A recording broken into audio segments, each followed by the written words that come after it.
I'm an emotional person. In this video we're going to look at what this means, how our emotions affect us, how they are affected by our thoughts, how that our thoughts are applied into our practical actions or our everyday life, but in general our reactions, and so much more. Stay tuned.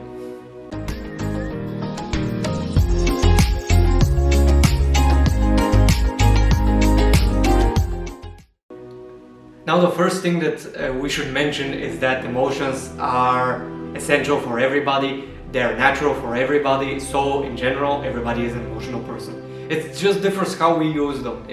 Some people are more expressive, some people are less expressive, but it's really generally just the preferences that we have for whatever it is. Now, going in deeper though, how does the process look? It turns out that our emotions are affected by our thoughts. So yeah, that's normal, yeah, everybody should know that. We're smart enough to figure it out. But have you actually thought that the emotions are the highly expressive belief in those thoughts? Let's look at it again a little more wider so that we can expand on the idea.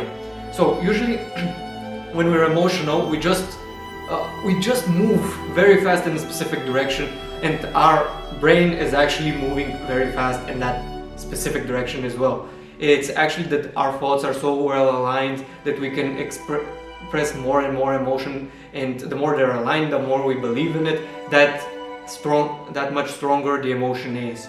So in that case, actually the emotions are the strength of the emotion shows the belief in our thoughts, or the idea. Generally it's just an idea that we're expressing through some kind of emotional action, and the idea is based on connections of emotions that are based on something.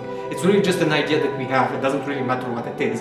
It's just an idea, different for everybody, different expression for everybody. You can actually see that when you start expressing emotions, people are always responsive in some way, but they're always different. Now there are some collectively aligning and similar reactions, but they're all different, and that's kind of the fun part. But that's a topic for another video. So continuing forward, the emotions actually, when they're strong enough, they can help us pass through all the barriers that we might actually have mentally. So we might not know how something is happening, or might think that something isn't going to work, and when we believe in a specific idea strong enough, the process of the expression of that belief is actually a strong emotion that helps us push us forward, and it also helps us believe that it's that much more possible for that specific idea to be realized in the specific way that we're imagining it, or at least in the direction that we're imagining it. And the idea here is that we're always getting answers. Since we're emotional, our brain is with a higher frequency, it's more active, so naturally it's going to make more connections, make more assumptions, make better decisions on how things should, or we may align them so that we can reach the result that we're looking for. And if you actually analyze the process of when we're emotional, what's happening with our brain, for me at least, it was really amazing, because it's like it's in a super mode, because it's really strong and it's really based on the belief. So in that case, just let yourself believe in whatever it is you wish to achieve.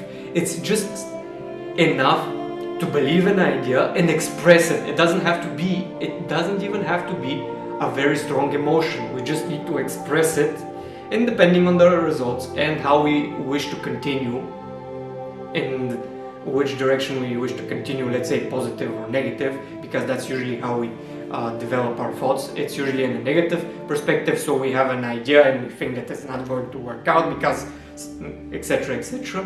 Or it's a positive state where it's going to work out in some way and we're ready to work it, whatever it entails. Because the idea is that usually the negative looks like the shortcut from here to here, because it's just, we have an idea, it's not going to work, fine. But if we have an idea that we're ready to work on and we're positive that it's going to work, we're going to see all the iterations that are going to work with it. Because there are so many different expressions. What I've noticed is everybody has the ideas that we also have. It's just a different understanding, just a different perspective, just a different expression. And that actually adds to the thesis that we're all one singular system that is working.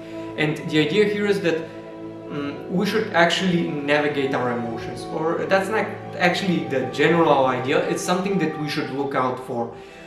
As the sources and the producers of the ideas and actions and emotions that we wish to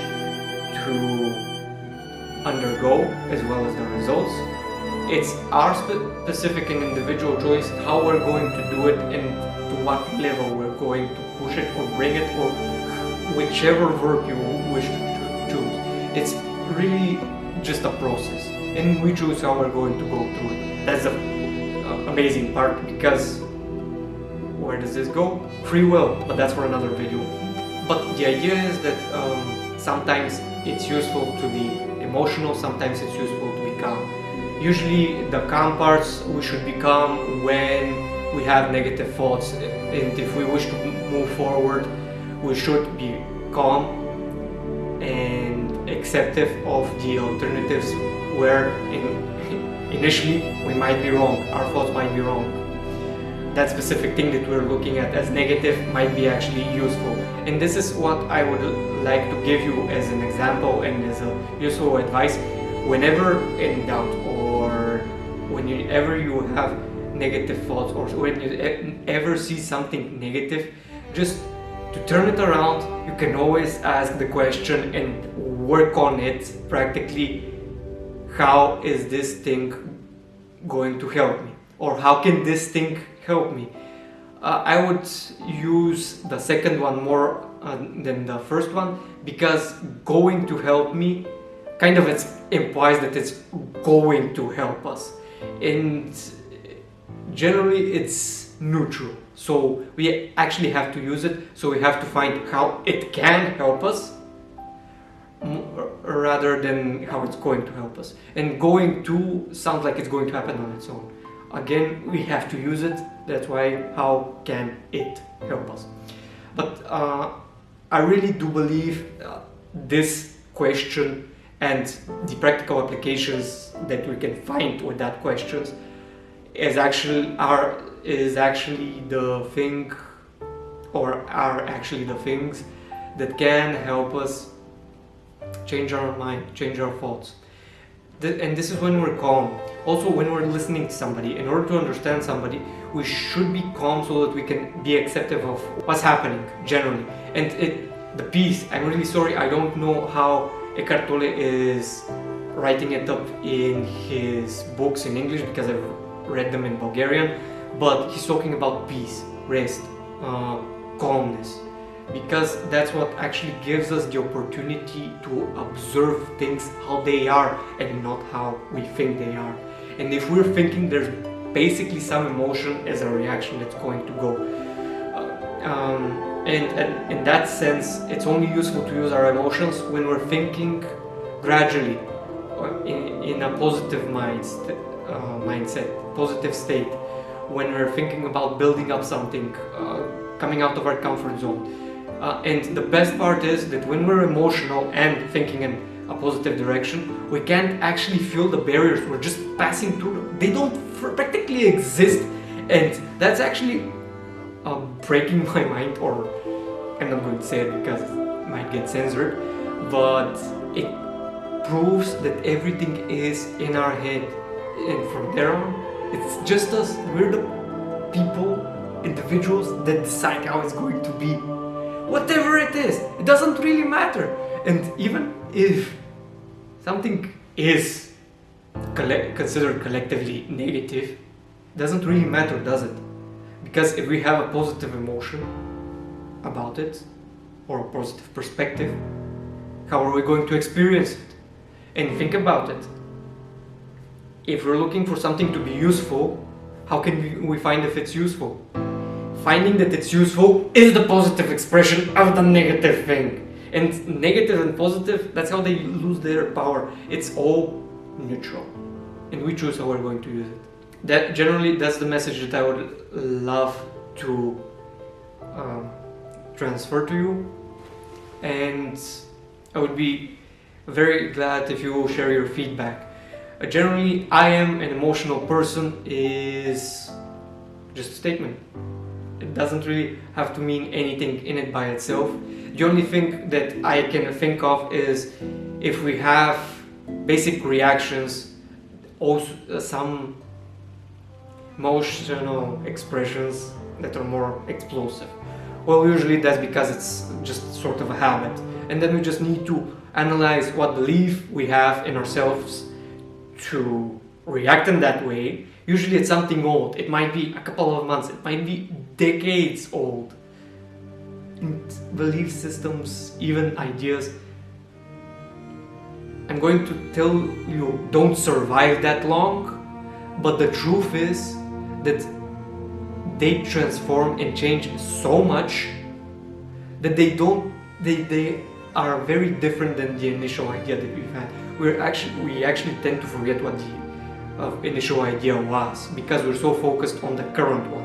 And because we see the progression, it's all the same to us. But if we retrospectively look at them, they're basically different, and the things that we thought are impossible practically exist. That's it. It's really mind-blowing. That's the uncensored word. I just remembered it. Anyway, I hope this was fun. I hope this was helpful. Again, I would love your feedback. If you find this video useful, share it, like it, subscribe to the channel. We do need the subscriptions to grow. So I'll leave you next time. Until next time, and goodbye for now.